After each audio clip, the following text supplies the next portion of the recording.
Welcome to the after party. Up out to the real party at the fucking after party. You just don't quit.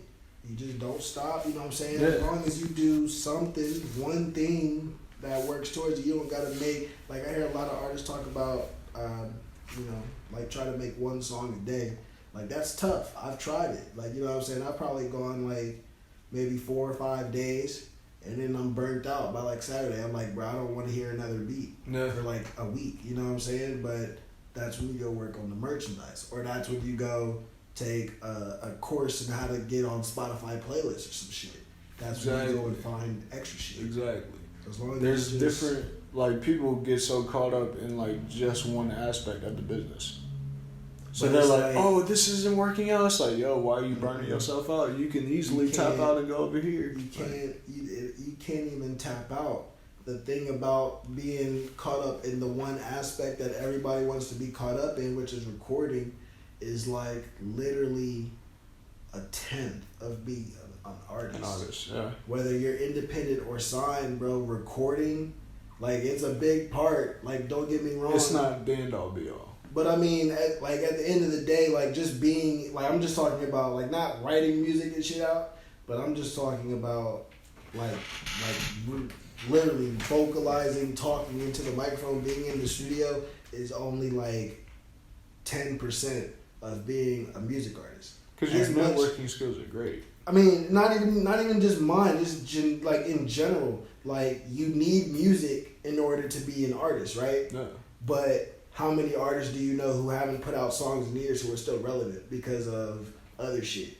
TV, radio personalities. They be on TV shows or reality shows, podcasters. You know what I'm saying? Look at Joe Budden. Yeah. Look at Joe Budden. Joe Budden has like one song. He has more than one song, but he made it off of one song, bro. And I don't think he's ever recorded anything. Or I've never heard anything after. Well, he has a catalog, but as far as the acclaim that you're saying, right? Yeah, nah. But he's still around, yeah, right? You say Joe Budden and you know who the fuck he is, yeah. right? It's just like, you know what I'm saying? So yeah. you just gotta take that time to really figure out everything, and the best time to do it. And I feel like the best times that artists have, honestly, in my opinion, are these times. Before you get signed, before you make it quote unquote big. Like, yeah, you have dope times and yeah, tours are cool and shit, but that shit is really stressful. Because you have to be on your P's and Q's. You always got cameras on you and shit. You always got this, that, and the third. Bullshit be happening. Bullshit. Yeah. You know what I'm saying? Like, motherfuckers is crazy, just want to touch you and shit. They try and they'll pull up to your house at 4 o'clock in the morning just so they can see you and shit. Like all types of random shit happens as a music artist.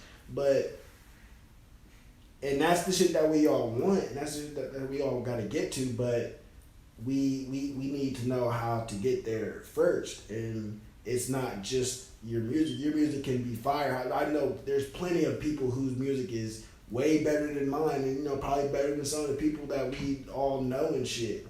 But they're not where they need to be. They're not where they deserve to be because they haven't deserved it. Yeah, I gotta deserve what you want. Did you pick up the shit? What song did I say that shit in? But I was just like, oh, the Alexander Blues. I was just like, niggas want what I have, but niggas go get what they get because niggas don't give what I give. Yeah. Like, that shit, bro, is literally, that's it, bro. Like, that's literally it. Niggas see what I got. They want what I got. Niggas want what I have, but niggas won't get what I get because niggas don't give what I give. Don't put in that time and that effort. And that just doesn't go to recording or writing. You know what I'm saying? That goes into making sure my videos are straight. That goes into making sure I have different videos to appeal to different people. That makes sure I have, connections. That goes to make sure my, concerts and shit go right. Mm-hmm. Which means I have to make sure my set is straight. Which means I have to know how to work my fucking system.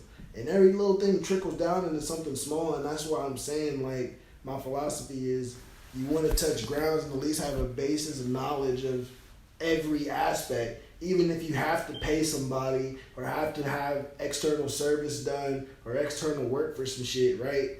at least you know at that point that you know enough, you know what I'm saying, to know that one, you're not getting scammed out of too much work, you know what I'm saying, or you're not getting scammed and paying too much money or some shit for shitty work, and you know what the fuck you're talking about, you know what I'm saying. It's easy to talk to a producer and link up with a producer, right? But if you don't spend so many hours working on your own craft, if you make songs trying to sound like the next artist or whatever, right? Then when those producers who feel those songs that you made come to you and try to make those custom beats for you, try to work for you, you don't know what the fuck to tell them because you don't spend no time working on shit. All you know are Uzi type beats, you know, baby type beats, gotta get on whoever YouTube. Type beats and shit. Gotta get on YouTube when it comes to that. Yeah. You gotta spend time, and that requires time and money. You know what I'm saying? Because producers don't just send you a catalog of beats for free unless you get to know them and you get cool or whatever. You have that shit established. But like, you gotta spend money. You're gonna spend money on beats that you won't ever use because you'll, you know what I'm saying, have some shit, you'll write to it or whatever, and you realize it's just not it. You'll save it. You might come back to it later, however you manage and deal with it. But like, now you know when the next producer comes and they're like, bro, what type of beats do you like?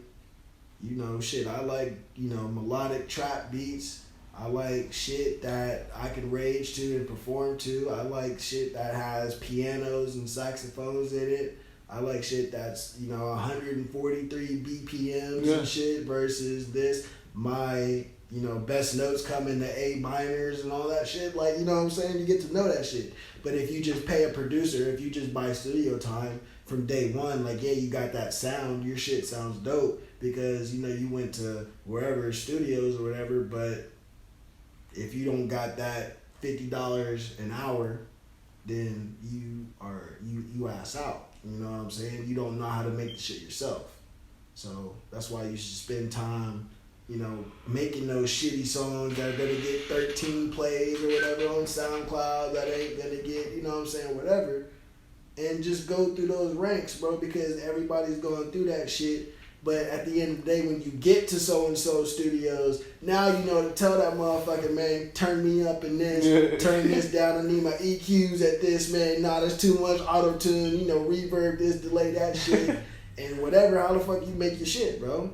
But you gotta crawl before you walk. You gotta walk before you run, bro. You know what I'm saying? You gotta run before you can fly, god damn it, you know? What you gotta do before you fly? Shit. Or before, wait, what's after flying? Smoking. You gotta smoke before you can fly. Gotta smoke before you can fly. God damn.